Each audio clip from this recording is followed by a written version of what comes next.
If you want everything Lexus knows how to put into a production car, this is your huckleberry. But are you a dumbass for buying one? Let's drive the 2013 Lexus LS600hL hybrid and check the tech. Now before we get inside, 3 things that make an LS hybrid a hybrid, aside from being a hybrid. First of all, they're all long wheelbase, 5 inches more, that's all about the back seat. Second of all, they all have the bigger V8, not a smaller engine by being a hybrid. And third, they're all-wheel drive. Now I'll categorize the interior under 2 buckets, wood and won't. The wood is everywhere. This bamboo wood, sure, it's an optional color scheme, but man, there's a lot of it. Especially down here, this big chunky piece on the wheel. Looks like somebody was drunk when they were driving, hopped the curb and drove through a flooring store. Now let's get to won't.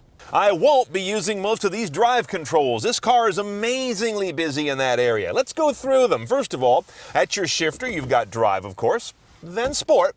Within sport, shiftable gate for up and down. No paddles, by the way, which is interesting.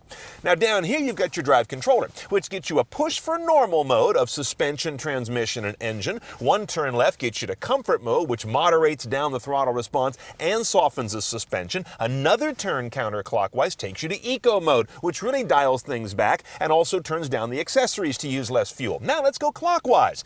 Our first stop is the land of sport. That's going to sharpen throttle response, transmission behavior, and the suspension, but another one takes you to Sport Plus, and on top of that, you've got an EV mode button, but the car will also go into EV mode on its own, so by pressing this, you make it do more of it more often. That's an awful lot to choose from. How about just 3 simple modes? Go normal, go fast, or use less gas. Now, right adjacent to our drive controls is the Lexus Remote Touch Controller, which I'm becoming less a fan of every time I drive it. You really have to think about your hand motions, where you are, and where you're going to land, and that's just too much of a diversion from what I should be doing. On top of that, the Lexus interface is a little bit ragged. It lacks the sort of structure that Audi has with 4 corners or BMW has with a left menu. Here, it's kind of different on every screen, the way things are organized, and it just gets a little bit chaotic. Now, once you do get into your radio and media setups, you got everything you could want here. HD radio with tagging, AM, FM, satellite radio. Your apps suite through Entune will bring you some music, but also you've got lots of media choices. You've got SD card, USB, streaming, Bluetooth, iPod connection, standard aux jack. It's all here, and luckily there's no dumb hard drive to rip to, so they've made smart choices. Unfortunately, meta-tag information for Bluetooth streaming just isn't happening, and that dates the system rather seriously. This one has 19 speakers around the cabin, including 2 over the rear passengers' heads, 450 watts, and it's 7.1 surround.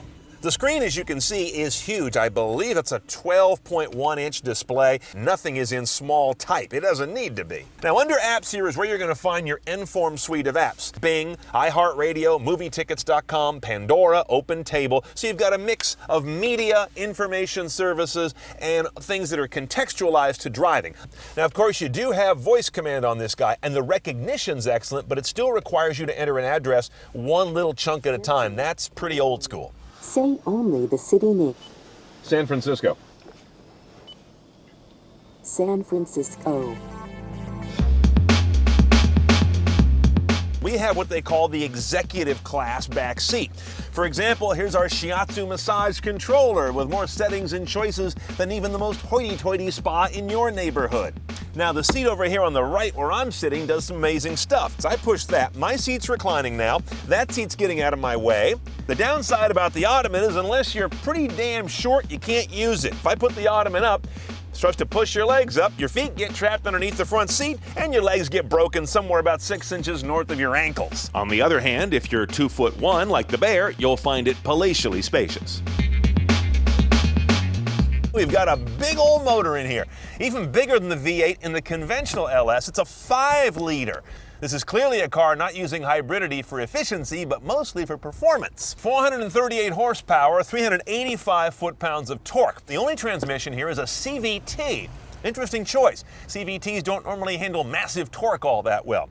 0 to 60 for this 5,150-pound sedan is a remarkable 5.6 seconds. While the MPG is 19.23 for an average of 20. Not exactly a fuel sipper, is it?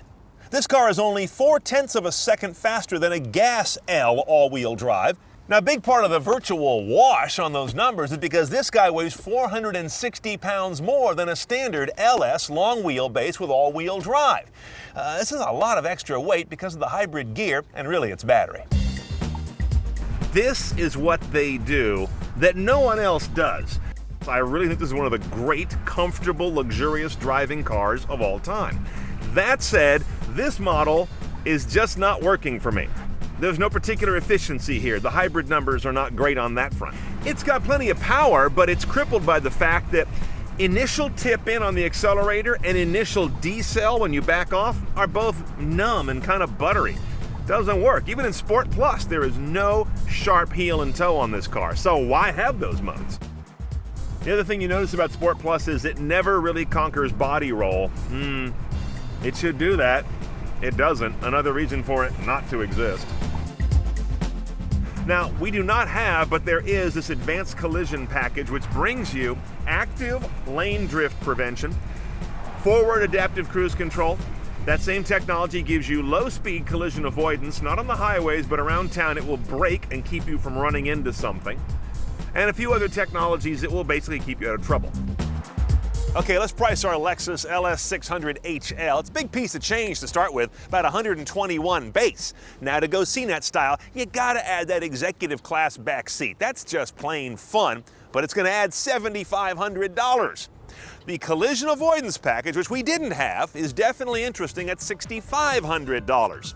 Now you're up around 135 grand. With those numbers, this car makes no sense at any point. In fact, by my calculations, it takes 115 years or 1.8 million daily driver miles to earn back the penalty on this hybrid versus a conventional engined LS/L with all-wheel drive. So you don't do this logically. You do it because you're in love with an LS that happens to be a hybrid and because you're paying for it with either the company's money or the taxpayers.